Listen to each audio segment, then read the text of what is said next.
Hey everybody, Chen here for HitSongCoach.com, and this is part of the process.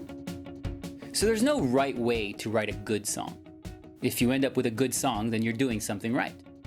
But while there's no universal set of standards to how it's done, there are many different tools and methods that we can experiment with in order to streamline the process and make it more efficient.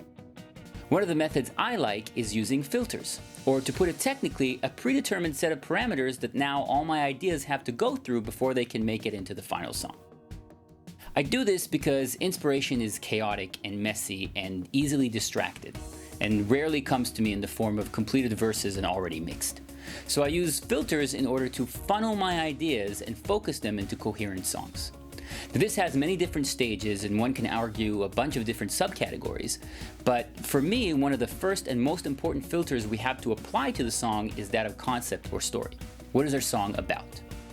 Now, sometimes story is what inspires the song. We're going through something, some sort of an emotional experience that we want to talk about. To some extent, that is an easier writing process since the job of defining that first filter, that story, is already done for us.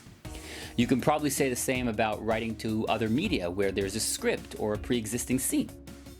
But other times, inspiration takes the form of, say, a phrase that we like the sound of, or a point of view that we never thought about. Or maybe we misread somebody's famous quote, or put two words together that don't really belong. Well, now that idea requires some sort of context for us to define that first filter. And we do that by asking the idea questions. The best songwriters are curious. They rarely settle for what's on the surface or for the obvious meaning. They keep digging and they keep prodding until they get an interesting story with a unique approach. Now, the more questions we ask of our ideas, the more details we get, the better we can tell that story. So once we have that story, once we've defined that first filter, we need to apply it to our song. So try this out.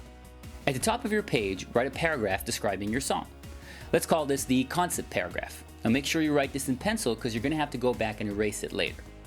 Now go ahead and start coming up with ideas for your song. Your ideas are in line with your concept paragraph? Wonderful!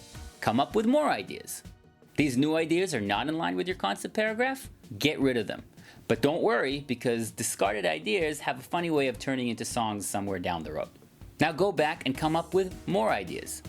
These new ideas are kinda in line with your concept but are changing it a little bit? Well, how are they changing it? Are they augmenting it? Are they focusing it? Are they adding another interesting aspect to it, or maybe another level of meaning? Most importantly, do you like it? If yes, great! Go to the top of the page, erase your concept paragraph. Write a new one describing your changed concept, only this time try to do it in less than a paragraph, maybe just a few short sentences. Now go back and repeat the process as needed until you have a song. The best results will be a page with a full song on it, and at the top where your concept paragraph was, there is now only one focused sentence describing your song and a bunch of eraser marks. This is a good way to bring some order to the process, because being creative is chaotic, but being a skillful songwriter is being able to turn creative chaos into artistic intent, and that's part of the process.